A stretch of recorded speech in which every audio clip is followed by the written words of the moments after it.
Sir ನಮ್ದು Sira taluk sir, Tumakuru district. ಓ, ಈ ಮುಂಚೆ ಮಾತಾಡ್ದಂಗಿದ್ದೀರಿ? ಇಲ್ಲ ಸರ್, ನಾವ್ ಯಾವತ್ತು ಮಾತಾಡಿಲ್ಲ ಸರ್. ಅಯ್ಯೋ, ಇವತ್ತೇ ಮಾತಾಡ್ತಿರೋದಾ? ಇಲ್ಲ ಸರ್, ನಿಮ್ ಕೊಟ್ಟು ಮಾತಾಡ್ತಿರೋದು ಇವತ್ತೇ ಸರ್. ನಾನು ಕೊಟ್ಟು ಮಾತಾಡ್ತಿರೋದು ಇವತ್ತೇ. ಕಾರ್ಯಕ್ರಮ ಯಾವಾಗ್ಲಿಂದ ಕೇಳ್ತಿದ್ದೀರಿ? ಸರ್ ಕಾರ್ಯಕ್ರಮ ಆಲೆ 1 ವರ್ಷ ಆಗ್ತಾ ಬಂತು ಸರ್. ವರ್ಷ ಆಯ್ತು. ಹೌದು ಎಷ್ಟು ಸರ್. ವರ್ಷ ನಿಮಗೆ? ಸರ್ ನಮ್ಗೆ ನಮ್ ಹುಟ್ಟಿರೋ ಡೇಟ್ ಆಫ್ ಬರ್ತ್ ಗೊತ್ತಿಲ್ಲ ಸರ್. ಒಂದು ಆಧಾರ್ ಕಾರ್ಡ್ ಆಗಿರೋ ಪ್ರಕಾರ 39 ಆಗಿದೆ. ಆಗ್ಲಿ ಆಗ್ಲಿ, ದೇವ್ರು ಒಳ್ಳೇದು ಮಾಡ್ಲಿ. ಏನು ಮಾಡ್ಕೊಂಡ್ರೋದು ನೀವು? ಸರ್ ನಾವು ರೈತರು ಸರ್. ರೈತರು? ಹ್ಞೂ ಸರ್, ಹೂವಿನ ಬೆಳೆ ಬೆಳಿತೀವಿ. ಹೂ ಬೆಳಿತೀರಿ? ಯಾವ ಹೂ ಬೆಳಿತೀರಿ? ಸರ್ ಇದು ಕಾಡು ಮಲ್ಲಿಗೆ, ಗುಲಾಬಿ. ಕಾಡು ಮಲ್ಲಿಗೆ, ಗುಲಾಬಿ. ಹ್ಞೂ ಸರ್. ಒಳ್ಳೇದಾಗ್ಲಿ. ಏನಾದರೂ ಹಂಚ್ಕೊಳ್ಳೋದಿದೆಯಾ?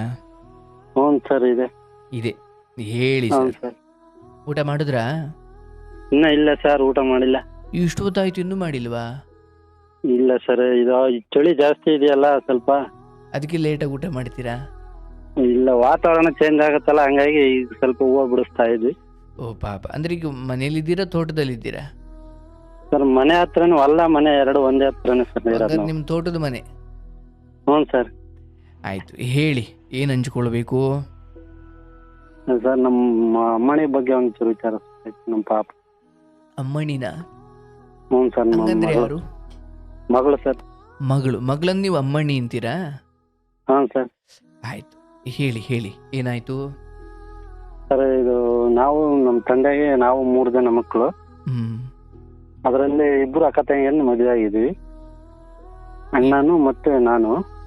ಒಂದು ನಿಮಿಷ, ನೀವು 3 ಜನ ಮಕ್ಕಳು, ಅಣ್ಣ, ನೀವು ಮದುವೆ ಆಗಿದ್ದೀರಿ? 3 ಜನದ್ದು ಆಗಿದೆ ಸರ್. 3 ಜನದ್ದು ಆಗಿದೆ? ಹಾಂ, 3 ಜನದ್ದು ಆಗಿದೆ. 3 ಜನನು ಡಿವೈಡ್ ಆಗಿದೆ ಸರ್, ಏನು ಅದೇನಿಲ್ಲ. ಓಕೆ, ನಿಮ್ಮ ಪಾಲ್ ತಗೊಂಡು ನೀವು ಡಿವೈಡ್ ಆಗಿದ್ದೀರಿ? ಹ್ಞೂ ಸರ್, ಡಿವೈಡ್ ಆಗಿದ್ದೀವಿ. ಓಕೆ. ನನಗೂ ಒಬ್ಬ ಗಂಡು ಮಗು, ಒಂದು ಹೆಣ್ಣು ಮಗು. ಗಂಡು ಮಗಿಂದ ಏನೋ ಪ್ರಾಬ್ಲಮ್ ಇಲ್ಲ ಸರ್. ಹೆಣ್ಣು ಮಗಿಗೆ ಮೈಯಲ್ಲಿ ಬೊಬ್ಬೆ ಥರ ಆಗ್ತಾ ಇದೆ. ಎಷ್ಟು ವರ್ಷ? ಅವಳಿಗೆ ಈಗ 7 ವರ್ಷ. ಬೊಬ್ಬೆ ಎಲ್ಲಿ? ಅಂದ್ರೆ ಕೈಯಲ್ಲಿ, ಕಾಲಲ್ಲಿ ಅಷ್ಟೇ ಸರ್. ಅಂದ್ರೆ ಎಷ್ಟು ದಿವಸಕ್ಕೊಮ್ಮೆ ಅಥವಾ ನಿರಂತರವಾಗಿ? ಸರ್ ಇದು ಪೌರ್ಣಮಿ ಟೈಮ್ ಬಂದ್ರೆ ಬಹಳ ಟೈಮ್ ಆಗುತ್ತೆ, ಬಟ್ ಎನಿ ಟೈಮ್ ಇದ್ದೇ ಇರುತ್ತೆ ಸರ್. ಇದೇನು ಕಿವ ಆಗುತ್ತಾ? ಇಲ್ಲ ಸರ್, ಇದು ಸುಟ್ಟು ಬೊಬ್ಬೆ ಬರುತ್ತಲ್ಲ ಸರ್, ಆ ತರ ಬರುತ್ತೆ ಸರ್. ಅಂದ್ರೆ ನೋವಿರಲ್ವಾ? ಇರುತ್ತೆ ಸರ್, ಅದು ಮತ್ತೆ ಹೊಡ್ಕೊಂಡು ತೀಟೆ ಆಗುತ್ತೆ ಮೈಯಲ್ಲಿ. ಅದೇ ಜಾಗ ಮತ್ತೆ ಅಕ್ಕಪಕ್ಕದಲ್ಲಿ ತಿರ್ಗಾ ಮತ್ತೆ ಆಗ್ತಾ ಇರುತ್ತೆ. ಎಷ್ಟು ವರ್ಷದಿಂದ? ಸರ್ ಅವಳು ಹುಟ್ಟಿ ಒಂದು 6 ತಿಂಗಳ ಸ್ಟಾರ್ಟ್ ಆಗಿರೋದು. ಈಗ ಎಷ್ಟು ವರ್ಷ? ಈಗ 7 ವರ್ಷ ಸರ್. ವರ್ಷಕ್ಕೆ ಎಷ್ಟು ಸಲ ಆಗುತ್ತೆ ಈ ಥರ? ಸರ್ ಕಂಟಿನ್ಯೂ 365 ದಿವಸನೂ ಇರ್ತದೆ. ಹಾಸ್ಪಿಟ್ಲಿಗೆ ತೋರಿಸಿಲ್ವಾ? ಎಲ್ಲ ತೋರಿಸಿದೀನಿ ಸರ್. ಇಂಥ ಹಾಸ್ಪಿಟ್ಲ್ ಇಂಥ ದೇವ್ರು ಅನ್ನೋಕ್ಕಿಲ್ಲ ಸರ್, ಎಲ್ಲ ಮಾಡಿದ್ದೀನಿ. ಅಲ್ಲೇ ದೇವ್ರ ಬಗ್ಗೆ ನಂಬಿಕೆನೆ ಹೋಗಿದೆ ಸರ್ ನಮಗೆ. ಆದ್ರೆ ನಿಮ್ಮ ಸತ್ಸಂಗದಲ್ಲಿ ಸ್ವಲ್ಪ ಜ್ಞಾನ ಬಂತು ಅಷ್ಟೇ. ಆಲೆ ನಂಬಿಕೆನೆ ಬಿಟ್ಟಿದ್ದೆ ಸರ್ ದೇವ್ರ ಹತ್ರನೇ. ದೇವ್ರ ಬಗ್ಗೆ ನಂಬಿಕೆ ಕಳ್ಕೊಂಡ್ಬಿಟ್ಟಿದ್ರಿ? ಹ್ಞೂ ಸರ್, 13ನೇ ಎಪಿಸೋಡಲ್ಲಿ ನನ್ಗೊಂದು ಸ್ವಲ್ಪ ನಂಬಿಕೆ ಬಂತು ಸರ್. ಹೌದಾ? ಹ್ಞೂ ಸರ್. ಆಯ್ತು. ಏನು ಮಗಳ ಹೆಸರು? ಮೋಕ್ಷಿತ ಅಂತ. ಮೋಕ್ಷಿತ? ಹ್ಞೂ ಸರ್. ಮೋಕ್ಷಿತನೇ ಈಗ ಬೊಬ್ಬೆಯಿಂದ ಮೋಕ್ಷ ಬೇಕಿದೆ? ಹ್ಞೂ ಸರ್. ಅದು ಇಂಥ ದೇವಸ್ಥಾನಕ್ಕೆ ಹೋಗಿಲ್ಲ, ಇಂಥ ಹಾಸ್ಪಿಟ್ಲಲ್ಲಿ ತೋರಿಸಿಲ್ಲ ಅನ್ನಂಗಿಲ್ಲ ಸರ್. ಏನು ಹೇಳ್ತಾರೆ ಡಾಕ್ಟ್ರು? ಸರ್ ಎಲ್ಲಿ ಏನು ಹೇಳಿಲ್ಲ ಸರ್. ಇದು ಸಂಜೆ ಅನ್ಸಲ್ಲಿ ಮಾತ್ರ ಹೇಳಿದ್ರು ಅಷ್ಟೇ ಸರ್. ಅವ್ರು ಏನಂತ? ಅವಳು ನೀನು ಎಲ್ಲೇ ತೋರಿಸಿರು ಏನೂ ಆಗಲ್ಲ, ಅವಳಿಗೆ ಬುದ್ಧಿ ಬಂದು ಅದು ಇದಾದ್ಮೇಲೆ ಅವಳಿಗೆ ಕೆರ್ಕಂಬಂಗೆ ಆದಾಗ ಅಲ್ಲೇ ಹೋಗುತ್ತೆ, ಅಲ್ಲೇವರೆಗೂ ಹೋಗಲ್ಲ ಅಂತ ಹೇಳಿದ್ರು ಸರ್. ಅಂದ್ರೆ ಅದನ್ನ ಪಾಪು ಕೆರ್ಕೊಳ್ತಾ ಇರ್ತಾರೆ ಯಾವಾಗ್ಲೂ? ನೈಟಲ್ಲಿ ಬೇರೆ ಟೈಮು ಕೆರ್ಕೊಂತವೆ ಸರ್. ಅಂದ್ರೆ ನೋವಾಗುತ್ತಲ್ಲ ಪಾಪ, ಅವಾಗ ಕೆರ್ಕೊಳ್ತಾರೆ. ತೀಟೆ ಆಗುತ್ತಲ್ಲ ಸರ್ ಅದು ವಾಶ್ ಆಗಕ್ಕೆ. ಅದೇ ಅದೇ ಅದೇ. ಮತ್ತೆ ಅದೇ ಜಾಗದಾಗ ಪುನಃ ಆಗ್ತಾ ಇರುತ್ತೆ ಬೊಬ್ಬೆ. ಆಮೇಲೆ ಎಲ್ಲಿ ಬಿದ್ರು ಜಾಸ್ತಿ ಆಗುತ್ತೆ. ಬಹಳ ಸ್ಮೂತ್ ಇದೆ ಚರ್ಮ. ಬಹಳಷ್ಟು ತೋರಿಸಿದೀನಿ ಸರ್. ಅವಳ ಹಾಸ್ಪಿಟ್ಲು, ದೇವಸ್ಥಾನ ಅನ್ನಂಗಿಲ್ಲ ಎಲ್ಲ ಮಾಡಿದೀನಿ. ಅದೆಲ್ಲ ಹೋಗಿ ಏನೇ ಮಾಡಿದ್ರು ಅದು ಕಂಟ್ರೋಲ್ ಆಗ್ತಾನೆ ಇಲ್ಲ ಸರ್. ಅದು ನನ್ಗೆ ಅದರಿಂದ ಬಹಳ ಇದಾಗಿದೆ ಸರ್. ಒಂದ್ಸಲಿ ಆಧಾರ್ ಕಾರ್ಡ್ ಮಾಡ್ಸಲಿಕ್ಕೆ ಹೋಗಿ ಅವರು ಮುಟ್ಕೊಂಡ್ರೆ ನನಗ್ ಬರುತ್ತೆ ಅನ್ನೋದಕ್ಕೋಸ್ಕರ ಬಹಳ ಕಣ್ಣೀರಿಟ್ಟು ಏನೇನೋ ಎಲ್ಲ ಮಾಡಿದೀನಿ. ಅಂದರೆ ಮುಟ್ಟಿದವ್ರಿಗೆ ಬರುತ್ತಾ ಅದು? ಇಲ್ಲ ಸರ್, ಎಲ್ಲ ಇದು ನಮ್ಮ ಅಣ್ಣ ತಮ್ಮನ ಮಕ್ಕಳು, ನನ್ನ ಮಕ್ಕಳು, ಇನ್ನೊಬ್ಬಿದ್ದಾರೆ, ಎಲ್ರು ಮುಟ್ಕೊಂತಾರೆ. ಜೊತೆಗೆ ಊಟ ಮಾಡ್ತೀವಿ, ಜೊತೆಗೆ ಇರ್ತೀವಿ. ಅವ್ರ ಬಟ್ಟೆ ಇವ್ರು ಹಾಕೊಂತಾರೆ, ಇವ್ರ ಬಟ್ಟೆ ಅವ್ರು ಹಾಕೊಂತಾರೆ. ಅಲ್ಲ, ಅದೇನು ಅಂಟು ರೋಗ ಅಲ್ಲ ಅದು. ಏನಿಲ್ಲ ಸರ್, ಅದೇ ನೋಡಕ್ ಒಂಥರ ಇದಾಗ್ತಿತ್ತು ಅಷ್ಟೇ. ಇವಾಗ 7 ವರ್ಷ. ಹ್ಞೂ ಸರ್, ಅದು ಆಗಿದೆ. ಹುಟ್ಟಿ ಒಂದು 6 ತಿಂಗಳು ಸ್ಟಾರ್ಟ್ ಆಗಿರೋದು ಸರ್. ನಾನು ಇವತ್ತಿನವರೆಗೆ ಒಂದು ಸ್ಕೂಲಿಗೆ ಕಳಿಸಿಲ್ಲ, ಏನಿಲ್ಲ ಸರ್. ಹಿಂಗೆ ಜೀವನ ಮಾಡ್ತಾ ಇದೀವಿ. ಅಂದ್ರೆ ಸ್ಕೂಲ್ಗೆ ಹೋಗ್ತಿಲ್ವಾ ಸರ್? ಕಳ್ಸೋದಕ್ಕೆ ಅದೇ ಸರ್, ಈಗ ಕೆಲವ್ರು ಅರ್ಥ ಮಾಡ್ಕೊಂತಾರೆ, ಕೆಲವ್ರು ಅರ್ಥ ಮಾಡ್ಕೊಳಲ್ಲ. ಅಂದ್ರೆ ಈ ಮಗುವಿನ ಕುರಿತು ಅಥವಾ ಈಕೆಗೆ ಅಲ್ಲಿ ಅವಮಾನ ಆಗ್ಬೋದು ಅಂತಲ್ಲ? ಹ್ಞೂ ಸರ್. ಮೇಸ್ಟ್ರಿಗೆ ಹೇಳಿ ಅಂತ ಅವ್ರು ಅರ್ಥ ಮೇಸ್ಟ್ರಿಗೆ ಮಾಡ್ಕೊಂಡು. ಹೇಳಕ್ಕೂ ಅದು ಈಗ ಬಟ್ಟೆ ಇಟ್ಟಿರ್ತೀವಿ, ಅದು ಸ್ವಲ್ಪ ಕಚ್ಚಾಣುತ್ತೆ, ರೀಸಿಸ್ ಮಾಡ್ಬೇಕಾಗತ್ತೆ, ಹೊರಗಡೆಗೆ ಹೋಗ್ಬೇಕಾಗತ್ತೆ, ಅಯ್ಯೋ ಆ ದೇವ್ರೇ, ಥರ ಎಲ್ಲ ಒಂದು.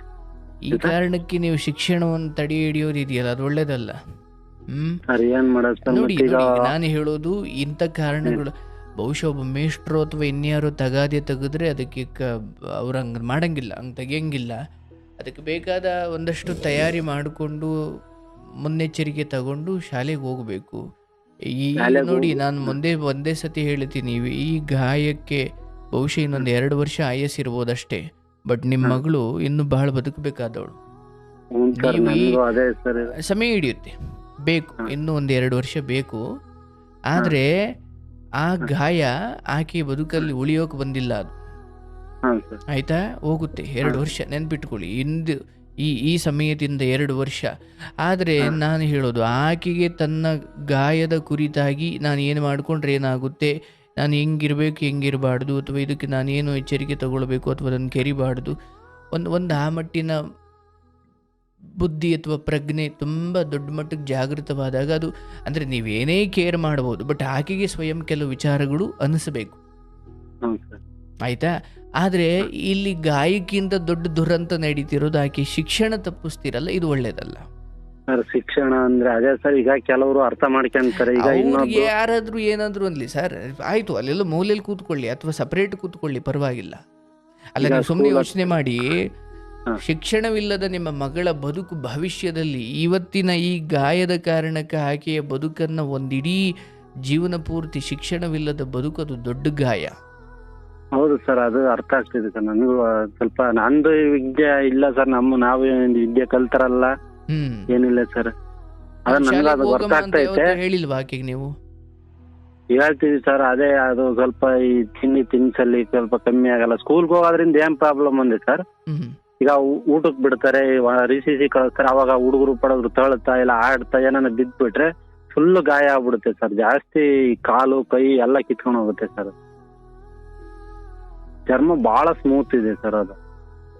ಈಗ ಸ್ಕೂಲ್ಗೂ ಮನೆಗೂ ಎಷ್ಟು ದೂರ ಸರ್? ನಮ್ದು ಸ್ಕೂಲ್ಗೂ ಮನೆಗೆ ಇರೋದು 2 ಕಿಲೋಮೀಟರ್ ಇದೀವಿ ಸರ್. ನಿಮ್ಮ ಊರಲ್ಲೇ ಸ್ಕೂಲ್ ಇಲ್ವಾ? ಇದೆ ಸರ್, ಅದೇ ನಾವು ಊರ್ ಬಿಟ್ಟು ಆಚೆ ಇದ್ದಿರೋದೇನೋ ನೀವು?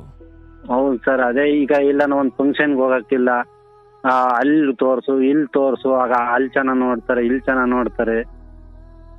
ಈಗ ಇದು ಇರೋದೊಂದು ಹುಡುಗಿ ನೋಡಿ ಚೆನ್ನಾಗ್ ನೋಡ್ಕೊಂಡಿಲ್ಲ ಅಂತಾರೆ.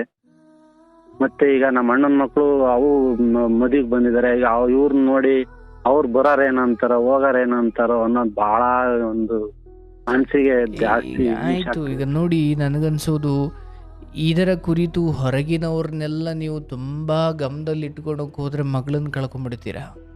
ನಾನು ಹೇಳೋದು, ಯಾರನ್ನು ತಲೆ ಹೊಡೆದಿಲ್ಲ, ಯಾರ ಬದುಕು ಹಾಳು ಮಾಡಿಲ್ಲ, ಯಾರಿಗೂ ಆಕೆ ಅನ್ಯಾಯ ಮಾಡಿಲ್ಲ.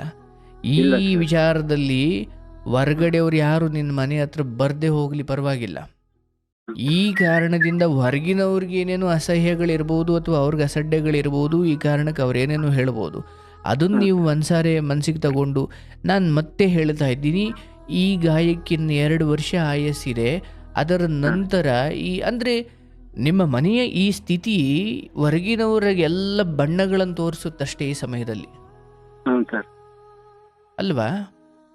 ಇಂಥ ಸಮಯದಲ್ಲಿ ನಿಮಗೆ ಧೈರ್ಯ ಹೇಳಬೇಕಾದವ್ರು ತಾನೆ ಅವರೆಲ್ಲ. ಹೇಳ್ಬೇಕು ಸರ್, ಆದ್ರೆ ಯಾರು ಹೇಳಲ್ಲ ಸರ್. ಹಂಗಂತ ಅವರು ಸರಿ ತಪ್ಪು ಅಥವಾ ಅವ್ರು ಒಳ್ಳೆಯವರು ಕೆಟ್ಟವರು ಅಂತ ನಾನು ನಿರ್ಧಾರ ಮಾಡ್ತಾ ಇಲ್ಲ. ಜಗತ್ತಿರೋದೇ ಹೀಗೆ.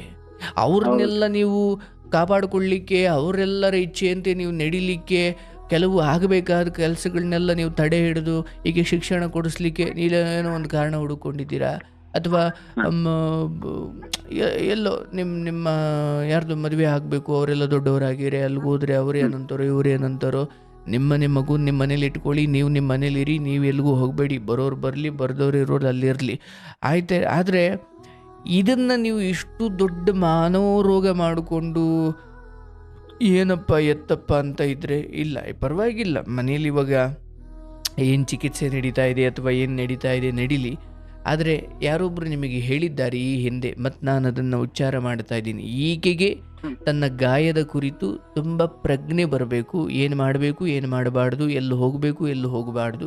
ಈಗ ಆಯಿತು, ರೀಸಸ್ಸಿ ಬಿಟ್ಟಾಗ ಇನ್ನೇನೋ ಕೆಲವು ಸ್ನೇಹಿತರ ಜೊತೆ ಆಡೋ ಸಮಯಗಳು ಬಂದಾಗ, ಇಲ್ಲಪ್ಪ ನನ್ನ ಸ್ಥಿತಿ ಹಿಂಗಿದೆ, ನಾನು ಎಲ್ಲೂ ಎದ್ದು ಹೋಗಂಗಿಲ್ಲ, ನಾನು ಕೂತಿತ್ತಲ್ಲೇ ಕೂತ್ಕೊಬೇಕು, ಶಾಲೆ ಮುಗಿದ ಮೇಲೆ ಮಂತಕ್ಕೆ ಬರಬೇಕು. ಅಂದರೆ ಈ ಮಟ್ಟಿಗೆ ಒಂದು ಬುದ್ಧಿ ಬೆಳೆದಿಲ್ಲ ಆಕೆಗೆ ಇನ್ನು ಬೆಳೆದಿಲ್ಲ. ಅದೇ ಭಯ ಸರ್, ನಮಗೂ ಅದನ್ನೇ ಹೇಳ್ತಾ ಇದ್ದೀನಿ. ಅಂದರೆ ಆ ಡಾಕ್ಟ್ರ್ ಏನು ಹೇಳಿದ್ರು ಅದೇ ಇಲ್ಲಾಗೋದು.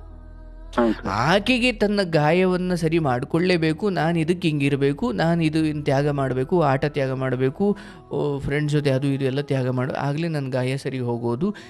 ಈ ಪ್ರಜ್ಞೆ ಅವರಿಗೆ ಸ್ವಯಂ ಜಾಗೃತವಾದಾಗ ನಿಮ್ಮ ಹಾರೈಕೆಯ ಹೊರತಾಗಿ ಆಕೆಯೇ ಪೂರ್ಣವಾಗಿ ಅದನ್ನು ತುಂಬ ಪ್ರಜ್ಞೆಯಿಂದ ಗಮನಿಸಿ ಅದಕ್ಕೆ ಬೇಕಾದ ಎಚ್ಚರಿಕೆ ನಾವು ತೆಗೆದುಕೊಳ್ತಾಳೆ. ಆಗ ಈ ಗಾಯಕ್ಕೆ ಉಳ್ಗಾಲಿರಲ್ಲ.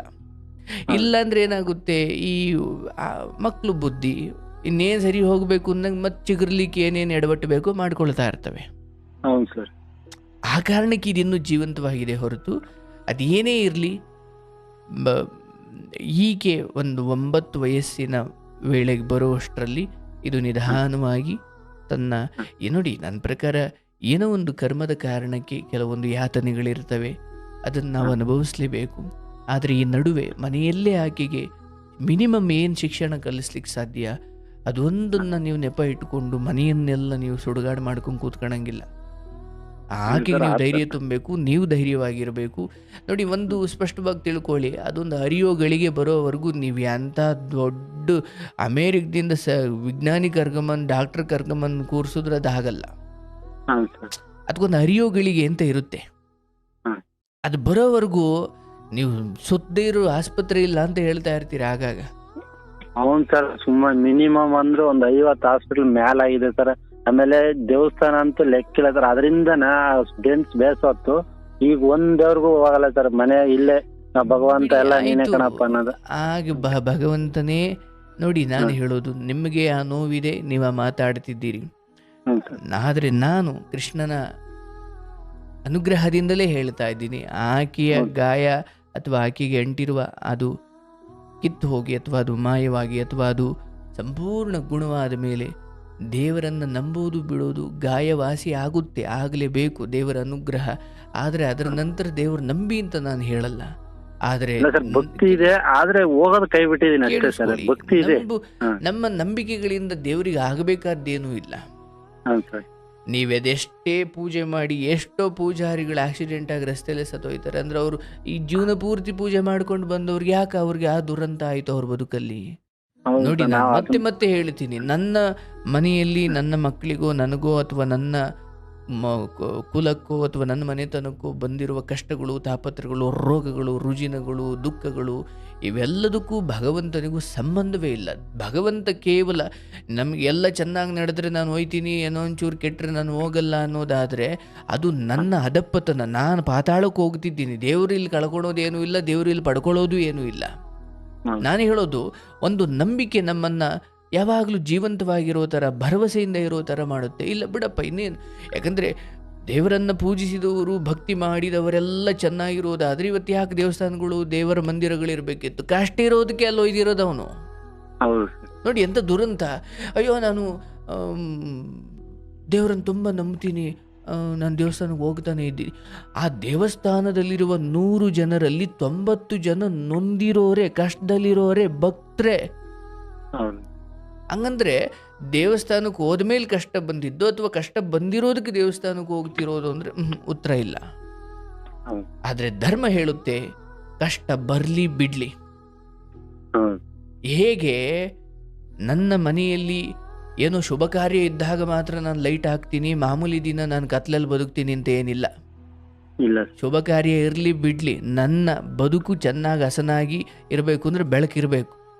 ಹೌದು ಹಂಗೆ ನನ್ನ ಬದುಕಲ್ಲಿ ಕಷ್ಟ ಇದೆಯೋ ಸುಖ ಇದೆಯೋ, ದೇವರಿಗೆ ಕಡ್ಡಿ ಹಚ್ಚೋದು, ದೇವರನ್ನು ಪ್ರಾರ್ಥಿಸೋದು, ಅಪ್ಪ ಎಲ್ಲ ನಿನ್ನ ಪಾದಕ್ಕೆ ಅನ್ನೋದು ಇದೆಯಲ್ಲ, ನನ್ನ ಮನೆ ಕಷ್ಟಕ್ಕೂ ದೇವ್ರಿಗೂ ಸಂಬಂಧವೇ ಇಲ್ಲ. ಹೌದು ಹಾಗಾಗಿ ನೀವು ನಂಬಿ ಅಂತ ನಾನು ಈ ಮಾತು ಹೇಳ್ತಿಲ್ಲ. ನಂಬೋದ್ರಿಂದ ನಾವು ಪಡ್ಕೊಂಡಿದ್ದು ತುಂಬ ಇದೆ, ಆದರೆ ನಂಬದೇ ಇರೋದ್ರಿಂದ ಕಳ್ಕೊಂಡಿದ್ದೇ ತುಂಬ ಇದೆ. ಎಷ್ಟೋ ಸಾರಿ ಆ ನಂಬಿಕೆಯ ಕಾರಣಕ್ಕಾಗಿ ಕತ್ತಲಲ್ಲೂ ನಾವು ಧೈರ್ಯವಾಗಿ ನಡ್ಕೊಂಡು ಹೋಗ್ತೀವಿ. ಆ ನಂಬಿಕೆಯ ಕಾರಣಕ್ಕಾಗಿ ಎಷ್ಟೋ ಕೆಲಸಕ್ಕೆ ಕೈ ಹಾಕ್ತೀವಿ. ಆ ನಂಬಿಕೆಯ ಕಾರಣಕ್ಕಾಗಿ ಜೇಬಲ್ಲಿ ದುಡ್ಡು ಇಲ್ಲದೆ ಹೋದ್ರು ಮನೆ ಕಟ್ಟೋಕೆ ಶುರು ಮಾಡ್ತಾನೆ ಎಷ್ಟೋ ಜನ. ಎಲ್ಲ ಭಗವಂತ ಎಲ್ಲ ಕೊಟ್ಟಿದ್ದಾನೆ, ಅದೊಂದ್ರಲ್ಲಿ ಕಮ್ಮಿ ಮಾಡ್ಬಿಟ್ಟಾನೆ. ಅದಕ್ಕೋಸ್ಕರ ನಿಮ್ ಬಾಳ ಟ್ರೈ ಮಾಡ್ತಿದ್ದೆ ಸರ್, ಇದೊಂದ್ ನಿನ್ ಬಾಯಿಂದ ಹೇಳಿಸ್ಕೋಬೇಕು, ಏನೋ ಭಗವಂತನ ದೆಸೆಯಿಂದ ಏನಾನ ಸಿಗುತ್ತೆ ಅಂತಾನ. ಬಹಳ ಟೈಮ್ ನಾನು ಕೇಳ್ತೀನಿ ಸರ್. ನಾನು ಈಗ ಡೈಲಿ ಹೂವ ತಗೊಂಡ್ ಹೋಗ್ತೀನಿ, ಹೋಗ್ಬೇಕಾದ್ರೆ ಕೇಳ್ಕೊಂಡು ಹೋಗ್ತೀನಿ, ಮತ್ತೆ ಬರ್ಬೇಕಾದ್ರೆ ಕೇಳ್ತೀನಿ, ಹೊಲ್ದಾಗಿದ್ದಾಗ ಕೇಳ್ತೀನಿ, ಇದೆಲ್ಲ ಮಾಡ್ತೀವಿ ಸರ್. ಈಗ ಅದೊಂದಕ್ಕೆ ಬಹಳ ದುಃಖ ಆಗ್ತಿದೆ. ತೊಂದರೆ ಇಲ್ಲ, ನೀವು ಮತ್ತೆ ಕರೆ ಮಾಡುವಂತಾಗ್ಲಿ, ಮತ್ತೆ ಆ ಶುಭ ಸುದ್ದಿ ನನ್ನ ಕಿವಿಗೆ ಬೀಳುವಂತಾಗಲಿ. ಆ ಮಗುವಿಗೆ ಆ ಎಲ್ಲ ಸಂಕಟಗಳಿಂದ ಮುಕ್ತಿ ಸಿಗುತ್ತೆ. ಆದರೆ ಆಗಲಿ ಶಿಕ್ಷಣದ ಕುರಿತಾಗಿ ಮನೆಯಲ್ಲಿ ಆಕೆಗೆ ಮಿನಿಮಮ್ ನೋಡಿ, ನಾನು ಮತ್ತೆ ಹೇಳ್ತಾ ಇದ್ದೀನಿ, ಇವೆಲ್ಲ 2 ವರ್ಷಗಳ ಒಳಗಾಗಿ ಮುಕ್ತಾಯ ಆಗುತ್ತೆ. ಆದರೆ ಈ ಸಮಯದಲ್ಲಿ ನಿಮ್ಮೊಂದಿಗೆ ಜನರು ಹೇಗೆ ನಡ್ಕೊಳ್ತಾರೆ ಯಾವುದಕ್ಕೂ ಪ್ರತಿ ಉತ್ತರ ಕೊಡೋಕೆ ಹೋಗ್ಬೇಡಿ, ಗಮನಿಸಿ. ಬದುಕಿರೋದೇ ಹೀಗೆ. ಅಂಡ್ ಇದಾದ ನಂತರ ಬದುಕೆಲ್ಲ ಚೆನ್ನಾಗಿರುತ್ತೆ ಅಂತ ನಾನು ಹೇಳಲ್ಲ. ಮತ್ತೇನೋ ಕಷ್ಟಗಳು ಬರ್ತವೆ, ಮಗಳಿಗೆ ಬರದೇ ಇರ್ಬೋದು, ಇನ್ಯಾರಿಗೋ ಬರ್ತವೆ. ಇದು ಹೀಗೆ ಸೊಳ್ಳೆ ಕಚ್ಚಿತು ಅಂತ ರಗ್ಗೊಚ್ಕೊಂಡ್ರೆ ಸೆಕೆ ಆಗುತ್ತೆ, ರಗ್ಗೊಚ್ಕೊಂಡೆ ಹೋದ್ರೆ ಸೊಳ್ಳೆ ಕಚ್ತವೆ. ಇದೇನಿದು ಅಂತ. ಹಂಗೆ ಬದುಕಿದು. ಇದು ಸರಿ ಮಾಡ್ಕೊಂಡ್ರೆ ಇಲ್ಲಿ ಯಾವುದೋ ಶುರುವಾಗುತ್ತೆ, ಇಲ್ಲಿ ಯಾವುದೋ ಶುರುವಾಗಿದೆ, ಇದೊಂದು ಸರಿ ಮಾಡ್ಕೊಂಡ್ರೆ ಇಲ್ಲಿ ಯಾವುದೋ ಶುರುವಾಗುತ್ತೆ. ಸೊ ಆ ಎಲ್ಲ ಕರ್ಮಗಳನ್ನು ಹೆಂಗಾದ್ರೂ ಫೇಸ್ ಮಾಡಿ ಅನುಭವಿಸಿ ಅದನ್ನು ನೀಗಿಸ್ಕೊಂಡು ಮುಕ್ತನಾಗ್ಲಿಕ್ಕೆ ಈ ಜನ್ಮ ಸಿಕ್ಕಿರೋದು. ಸುಮ್ಮನೆ ಇದ್ದು ಹೋಗೋದಾದ್ರೆ ಇದು ಯಾಕೆ ಬೇಕಿತ್ತು ಜನ್ಮ? ಅದಕ್ಕೆ ಹಿರಿಯರು ಏನು ಹೇಳಿದ್ರು, ಮರಕ್ಕೆ ಬರುತ್ತಾ ಮನುಷ್ಯಂಗೆ ಬರದೆ ಅಂತ. ಯಾಕಂದ್ರೆ ಮನುಷ್ಯ ಬಂದಿರೋದೇ ಅದನ್ನು ಅನುಭವಿಸ್ಲಿಕ್ಕೆ ಅಂತ. ಇಲ್ಲಾಂದ್ರೆ ಅವನು ಹುಟ್ಟಿ ಕಾರಣವೇ ಇಲ್ಲ ಸರ್, ಕಾರಣವೇ ಇಲ್ಲ. ನೀವೊಂದು ಹೂ ಮಾರೋದು, ಇನ್ನೇನು ಮಾಡೋದು, ಇನ್ಯಾರಿಂದಲೋ ನೋವು ತಿನ್ನೋದು, ಅಥವಾ ನಿಮ್ಮಿಂದ ಇನ್ಯಾರೋ ಕಣ್ಣೀರು ಹಾಕೋದು, ಅಥವಾ ನಿಮಗೂ ಸಂತಾನವಾಗಿ ಹುಟ್ಟಿರೋ ಮಗಳು ಯಾತನೆ ಪಡೋದು, ಅಥವಾ ಆ ಯಾತನೆಯನ್ನು ನೀವು ನೋಡಿ ನೀವು ಯಾತನೆ ಪಡೋದು, ಇದೇನೋ ಇದೆ ಒಂದು ವಿಚಾರ. ಅದಕ್ಕೆ ಬಂದಿದ್ದೀರಾ. ಹಲ್ಲು ಕಚ್ಕೊಂಡು ಅದನ್ನು ಭಗವಂತನನ್ನು ಗಟ್ಟಿಯಾಗಿ ನಂಬಿ, ಅಪ್ಪ ಏನು ಬರುತ್ತೋ ಬರಲಿ, ಈ ನಂಬಿಕೆಯಿಂದ ಹೋಗಬೇಕು. ಹಾಗಾಗಿ ಪರಮಾತ್ಮನಲ್ಲಿ ನಂಬಿಕೆಯನ್ನು ನಮ್ಮ ಕಷ್ಟಕಾಲದಲ್ಲೇ ಹೆಚ್ಚು ಮಾಡಿಕೊಳ್ಬೇಕೆ ಹೊರತು ಕಷ್ಟಕಾಲದಲ್ಲಿ ಕಡಿಮೆ ಮಾಡ್ಕೊಬಾರ್ದು. ಅದರಿಂದ ಏನಾಗ್ಬಿಡುತ್ತೆ ಅಂದರೆ, ನಾಳೆ ದಿನ ಎಲ್ಲ ಸರಿ ಹೋದ ಮೇಲೆ ದೇವ್ರ ಮುಂದೆ ಹೋಗಿ ಮುಖ ಎತ್ತಲಿಕ್ಕೆ ನಾಚಿಕೆ ಆಗ್ಬಿಡುತ್ತೆ. ಥೋ, ಎಲ್ಲ ಸರಿ ಹೋದ ಮೇಲೆ ಇವತ್ತು ಬಂದಿದೆಯಲ್ಲೋ. ಯಾಕಂದ್ರೆ ನಾವು ಮಾಡ್ತಾ ಇದೀವಿ ಸರ್, ಈಗ ಡೈಲಿ ವಾರ ಶನೇಶ್ವರ ಹೂನಾರ ಕೊಡ್ತೀವಿ, ಶನಿವಾರ ಸೋಮವಾರ ಮಾಡ್ತೀವಿ. ನಾನು ಅದೇ ಹೇಳ್ತಾ ಇಲ್ಲ, ಮಾಡಲೇ ಇರಿ. ನೋಡಿ, ನೀವು ಇಲ್ಲಿವರೆಗೂ ಬಂದಿದ್ದೀರಿ, ಇಷ್ಟು ದೊಡ್ಡವರಿದ್ರು ನನ್ನೊಂದಿಗೆ ಅಷ್ಟು ವಿನಯವಾಗಿ ಮಾತಾಡ್ತಿದ್ದೀರಿ, ಜ್ಞಾನಕ್ಕೆ ಬೆಲೆ ಕೊಟ್ಟಿದ್ದೀರಿ, ದೇವರನ್ನ ನಿಜವಾಗ್ಲೂ ಇಲ್ಲಿ ನೋಡ್ತಾ ಇದ್ದೀರಿ. ಅದು ನಿಮ್ಮ ದೊಡ್ಡ ಗುಣ. ನಾನು ನಂಬಾಡಿ ಅಥವಾ ಈಗ ನೀವು ಬಿಟ್ಟಿರೋದ್ರಿಂದ ಅದು ನೀವು ಬಹಳ ದೊಡ್ಡ ತಪ್ಪು ಮಾಡ್ತಿದ್ದೀರಿ, ಇಲ್ಲವೇ ಇಲ್ಲ. ನೀವು ಏನು ಮಾಡಿ ಬಿಡಿ, ಆ ಮಗುವಿಗೆ ಏನಾಗಬೇಕು ಒಳ್ಳೇದು ಅದು ಆಗುತ್ತೆ, ಅದು ಬೇರೆ. ಅದು ನಿಮ್ಮ ಪೂಜೆಗೂ ಅದಕ್ಕೂ ಸಂಬಂಧ ಇಲ್ಲ. ಆದ್ರೆ ನನ್ಗೆ ಚಿಕ್ಕ ವಯಸ್ಸಲ್ಲೇ ತಂದೆ ಕಳ್ಕೊಂಡಿದೀವಿ ಸರ್. ನಾವು 4 ವರ್ಷದಲ್ಲೇ ತಂದೆ ಕಳ್ಕೊಂಡು ನಮ್ಮಮ್ಮ ಹೆಂಗೋ ಕಷ್ಟ ಸುಖ ಮಾಡಿ ಬೆಳೆಸಿ ಇವತ್ತು ನಾವು 4 ಕೊಡಂಗಿದೀವಿ ಹೊರತು ನಾವು ಒಬ್ರು ಕೈ ಒಡ್ಡಂಗೇನಿಲ್ಲ. ನಾವು ಎಲ್ಲ ಬೆಂಗಳೂರು ಎಲ್ಲ ಸುತ್ತರದ ಮತ್ತೆ ಈಗ ಬಂದು ಭೂಮಿ ತಾಯಿ ನೆಮ್ಕೊಂಡು ಕೆಲಸ ಮಾಡ್ತಾ ಇದೀವಿ. ಅದೊಂದು ಗುಣ ಆಗ್ಬಿಟ್ರೆ ಗೋವಿಂದ ಆಗ್ಲಿ. ಮುಂದಿನ 2 ವರ್ಷ ಸಮಯ ಬೇಕು, ಅದು ಮುಂದಿನ ತಿಂಗಳೇ ಆಗ್ಬೋದು, ಗೊತ್ತಿಲ್ಲ. ಆದ್ರೆ ನಂಬಿಕೆಯನ್ನು ಆ ಭರವಸೆ ಇಟ್ಕೊಳ್ಳಿ, ಖಂಡಿತ ಒಳ್ಳೇದಾಗುತ್ತೆ. ನನಗೆ ವಿಶೇಷವಾದ ಕಾಳಜಿ, ಪ್ರೀತಿ ಅಥವಾ ಹಾರೈಕೆ ಇರೋದು ಆ ಮಗುವಿನ ಕುರಿತು. ಈ ಸಮಯದಲ್ಲಿ ಶಿಕ್ಷಣಕ್ಕೆ ತನ್ನಂತಾನು ಅರ್ಪಿಸಿಕೊಂಡು ಬಾಲ್ಯವನ್ನು ಎಂಜಾಯ್ ಮಾಡಬೇಕಾದ ಕಾಲದಲ್ಲಿ ಯಾಕೋ ಹಿಂಗೆ ಆಗ್ಬಿಟ್ಟಿದೆ ಪಾಪ. ಹಾರಾಡಬೇಕಾದ ಸಮಯ, ಎಲ್ಲರ ಜೊತೆ ಬೆರಿಬೇಕಾದ ಸಮಯ, ಎಲ್ಲರಿಂದ ಬಾಲ್ಯದ ಸಂತೋಷವನ್ನು ಹೀರ್ಕೊಂಡು ಬಾಲ್ಯವನ್ನು ಶ್ರೀಮಂತಗೊಳಿಸಿಕೊಳ್ಬೇಕಾದ ಸಮಯ ಒಂದು ಯಾವುದೋ ಒಂದು ಗುಳ್ಳೆ ಅಥವಾ ಒಂದು ಭಾಗದ ನೋವು ಆಕೆಯ ಬಾಲ್ಯವನ್ನು ಎಷ್ಟು ಬಡವ ಮಾಡಿದೆಯಲ್ಲ. ಹ್ಞೂ ಸರ್, ಅದು ಹೊಟ್ಟೆ ಮೇಲೂ ಇಲ್ಲ ಮತ್ತೆ ಬೆನ್ ಮೇಲೂ ಬರ್ತಾ ಇಲ್ಲ, ಕುಂಡಿಯಿಂದ ಕೆಳಗೆ ಅದು ಹಿಂದೆ ತೊಡೆ ಮಾತ್ರ, ತೊಡೆಯಿಂದ ಕಾಲುವರೆಗೂ ಪಾದದವರೆಗೂ ಐತೆ, ಮತ್ತೆ ಕೈ ಭುಜದಿಂದ ಕೈ ಅಷ್ಟೇ, ಮೊಣಕೈ ಮತ್ತೆ ಈ ಬೆರಳು ಬೆಳಸಿಂದೆ ಡಾಕ್ಟರ್ ಏನಾದರೂ ಕೊಟ್ಟಿದ್ದಾರಾ ಹಚ್ಚಲಿಕ್ಕೆ, ಲೇಪನ ಮಾಡ್ಲಿಕ್ಕೆ? ಸರ್ ಆಲೆ ಈ ವರ್ಷದಿಂದ ನಾವು ಕೈ ಬಿಟ್ಬಿಟ್ಟಿದೀವಿ ಸರ್, ಎಲ್ಲೂ ತೋರ್ಸಕ್ ಹೋಗಿಲ್ಲ, ಏನು ಮಾಡಿಲ್ಲ ಸರ್. ಆಲೆ ವರ್ಷ ಆಯ್ತು ಸರ್, ವರ್ಷದಿಂದ ನಾವೇನು ಸೋಕಿಲ್ಲ, ಅಲ್ಲಿ ಕೈ ಬಿಟ್ಬಿಟ್ಟಿದೀವಿ. ಆಯ್ತು ಆಯ್ತು, ತೊಂದರೆ ಇಲ್ಲ. ಬಟ್ ಯಾವ ಡಾಕ್ಟರ್ ನಿಮ್ಗೆ ಇದನ್ನ ಹೇಳಿದ್ದು? ಸರ್ ಸಂಜನ್ಸ್ ಹಾಸ್ಪಿಟಲ್ ಅಲ್ಲಿ ಮಡಿವಾಳ. ಓಕೆ, ಒಂದೆಷ್ಟು ಆಸ್ಪತ್ರೆಗಳ ನಂತರ ನೀವು ಅಲ್ಲಿಗೆ ಹೋಗಿದ್ರಿ? ಸರ್ ಫಸ್ಟ್ಗೆ ನಾರಾಯಣ ಹೃದಯ ಹಾಸ್ಪಿಟಲ್ ತೋರಿಸಿದ್ವಿ, ಚಂದಾಪುರದಾಗ ಇದೆಯಲ್ಲ ಹೊಂಸಂದ್ರದಲ್ಲಿ, ಅಲ್ಲಿ ತೋರಿಸಿ ಮತ್ತೆ ಮಂಡ್ಯಕ್ಕೆ ಹೋಗಿ, ಮಂಡ್ಯದೆಲ್ಲ ಆದ್ಮೇಲೆ ಅಲ್ಲಿ ಸಂಜನ್ಸಿಗೆ ಹೋಗಿದ್ವಿ. ಅಲ್ಲಿ ಬೆನ್ಮೂಳೆ ಮೇಲೆ ಚರ್ಮ ತೆಗೆದಿದ್ರು ಸರ್, ಒಂದು ಸಿರಂಜಿ ಅಷ್ಟು ಆಗಲ್ಲ, ಬೆನ್ಮೂಳೆ ಮೇಲೆ ತೆಗೆದಿದ್ರು. ಅದು ಒಂದು ವಾರದ ಮೇಲೆ ಸರ್ ರಿಪೋರ್ಟ್ ಬಂದಿದ್ದು. ಅಲ್ಲಿ ಹೇಳಿರು, ಅಲ್ಲಿ ಹೇಳಾದ್ಮೇಲೆ ಮತ್ತೆ ಬಹಳ ತೋರ್ಸಿವಿ ಸರ್, ಇಲ್ಲಿಂದ ದುರ್ಗಕ್ಕೆ ಹೋಗಿ ತೋರಿಸಿವಿ, ಇಂಥ ಕಡೆ ಅನ್ನಂಗಿಲ್ಲ ಹಿರಿಯೂರಲ್ಲಿ ತೋರಿಸಿವಿ, ಎಲ್ಲಾ ಕಡೆ ತೋರಿಸಿ ರೋಸಿ ಮತ್ತೆ ನಾಗರದೋಷ ಅಂತ ಹೇಳಿರು. ಅದನ್ನು ಕುಕ್ಕೆ ಸುಬ್ರಹ್ಮಣ್ಯಕ್ಕೆ ಹೋಗಿವಿ, ಮತ್ತೆ ಮಂಡ್ಯದ ಹತ್ರ ನಾಗಲ ಮಡಿಕೆ ಅಂತ ಇತ್ತು ಅಲ್ಲಿ ಹೋದ್ವಿ, ಪಾಗೋಡದ ಹತ್ರ ಇದೆ ಅಲ್ಲಿ ಸುಬ್ರಹ್ಮಣ್ಯ ಅಲ್ಲಿಗೆ ಹೋಗಿದ್ವಿ. ಆಯ್ತು, ಅದಕ್ಕೂ ಒಂದು ಗಳಿಗೆ ಬಂದಿದೆ, ಒಳ್ಳೇದಾಯ್ತು ಕರೆ ಮಾಡಿದ್ದು, ಏನ್ ತೊಂದರೆ ಇಲ್ಲ. ಭಗವಂತನ ದೇಶದಿಂದ ಅದೇ ಸರ್, ನಾವು ನಿಮ್ ಮೇಲೆ ಕೇಳ್ಬೇಕು ಅಂತಲೇ ನಾನು ಇಷ್ಟೆಲ್ಲ ಕಾರ್ಯಕ್ರಮ ಕೇಳ್ತಾ ಇದ್ದೀನಿ ಸರ್, ಅಲ್ಲ ವರ್ಷದ ಮೇಲೆ ಆಯ್ತು. ಹೌದಾ? ಕೇಳ್ತಲೇ ಇದೀನಿ. ನೋಡಿ, ಅದು ಇಲ್ಲಿವರೆಗೂ ಕಾಯಿಸಿದೆ ನಿಮ್ಮನ್ನ. ಬಹಳ ಸಲ ಪ್ರಯತ್ನ ಪಟ್ಟಿದೀನಿ ಸರ್, ವಾಟ್ಸಪ್ ನನಗೆ ಮೆಸೇಜ್ ಮಾಡಕ್ ಬರ್ತಾ ಇಲ್ಲ, ಒಂದ್ಸಲ ಮಾಡಿದೆ ವಾಟ್ಸಪ್ ಎಲ್ಲನ, ಅದು ರಿಪೀಟ್ ಬಂತು, ಮತ್ತೆ ನನಗೆ ಅದ್ರಲ್ಲಿ ಹಾಕಕ್ ಬರ್ತಾ ಇಲ್ಲ, ರೋಸಿ ಪರ್ಸನಲ್ ಕಾಲ್ ತಗೋಬೇಕು ಅಂತಲೇ ಟ್ರೈ ಮಾಡಿದೆ, ಆದ್ರೆ ನಮ್ಗೆ ವಿದ್ಯೆ ಇಲ್ದಕ್ಕೋಸ್ಕರ ಅದು ಆಗ್ಲೇ ಇಲ್ಲ. ಆಯ್ತು, ತೊಂದರೆ ಇಲ್ಲ, ಆ ಮಗುವಿಗೆ ಗುಣಮುಖವಾಗುತ್ತೆ, ಖಂಡಿತ ನಿಮ್ಮ ಕಳ್ಕೊಂಡಿರೋ ಎಲ್ಲ ನೆಮ್ಮದಿಯು ವಾಪಸ್ ಬರುತ್ತೆ. ಆದರೆ ಭಗವಂತನನ್ನು ಪ್ರತಿ ಕ್ಷಣ ಗಂಧಕಡ್ಡಿ ಹಚ್ಚಬೇಡಿ, ದೇವಸ್ಥಾನಕ್ಕೆ ಹೋಗಬೇಡಿ, ಪೂಜೆ ಮಾಡಬೇಡಿ, ಪರವಾಗಿಲ್ಲ, ಅದು ನಿಮಗೆ ಬಿಟ್ಟಿದ್ದು. ಆದರೆ ಅವನನ್ನು ನಂಬದ ಹೊರತು, ಅವನನ್ನು ಧ್ಯಾನಿಸದ ಹೊರತು, ಯಾಕಂದರೆ ಒಂದು ಸರಿ ಹೋದರೆ ಒಂದು ದಾಳಿ ಶುರುವಾಗುತ್ತೆ, ಅದಿದ್ದಿದ್ದೆ. ಅವನು ಮಾತ್ರ ಶಾಶ್ವತವಾಗಿ ನಿಮ್ಮನ್ನು ಯಾವಾಗಲೂ ಎಲ್ಲರೂ ನಾನಿದ್ದೀನಿ ಕೊಡೋ ಅಂದವರೆಲ್ಲ ಕೈ ಕೊಡ್ಬೋದು, ಆದರೆ ಅಲ್ಲಿರೋ ಅವನು ಏನೂ ನಿಮಗೆ ಭರವಸೆ ಕೊಟ್ಟಿಲ್ಲ, ಬಟ್ ಅವನಿದ್ದಾನೆ, ಅವನು ಮಾತಾಡಲ್ಲ. ಬಟ್ ಕೆಲವರು ಕೆಲಸ ಮಾಡ್ಬೇಕು, ಪ್ರತಿ ಕೆಲಸ ಮಾಡ್ಬೇಕಾದ್ರೆ ಸಮೇತ ನಾವು ಭಗವಂತ ನೆಲ್ಸೆ ಕೆಲಸ ಮಾಡ್ತೀವಿ. ಒಂದು ಈಗ ಸ್ಟಾರ್ಟಿಂಗ್ ಡೈಲಿ 365 ದಿನ ಹೂವು ಬಿಡಿಸ್ಬೇಕು, ಹೂವು ಬಿಡಿಸ್ಬೇಕಾರೆಲ್ಲ ಭಗವಂತ ನೆನ್ಸೆ ಮಾಡ್ತೀವಿ. ಮತ್ತೆ ನೀವ್ ಹೇಳೋ ಶೋಕ ಸಮೇತ ನಾನು ಸ್ವಲ್ಪ ಹಂಗೆ ಬಾಯ್ಪಾಠ ಮಾಡ್ಕೊಂಡು ಅದನ್ನು ಮಾಡ್ತಾ ಇರ್ತೀನಿ. ಬೆಳಿಗ್ಗೆ ಎದ್ದೆ ಇಟ್ಕೇನೆ ಗಣೇಶನ ಒಂದ್ ಸ್ವಲ್ಪ ಹೊತ್ತು ನೆನ್ಸಿ, ಆಮೇಲೆ ಶಿವನ್ ನೆನ್ಸಿ, ಆಮೇಲೆ ನಾವ್ ಎದ್ದು ಸಗಣಿ ಬಾಯಿಸಿ ಹಾಲ್ ಕರೆದು ಮುಂದಿನ ಕೆಲಸ ಮಾಡೋದೇ ಬೆಳಿಗ್ಗೆ. ಅದೇ ಸರ್ ಆಗ್ಲಿ, ಮಾಡ್ತೀವಿ, ಮಾಡಲ್ಲ ಅಂತಲ್ಲ, ಆದ್ರೆ ಈಗ ಹೋಗೋದ್ ಕೈ ಬಿಟ್ಟಿದೀನಿ ಅಷ್ಟೇನೆ.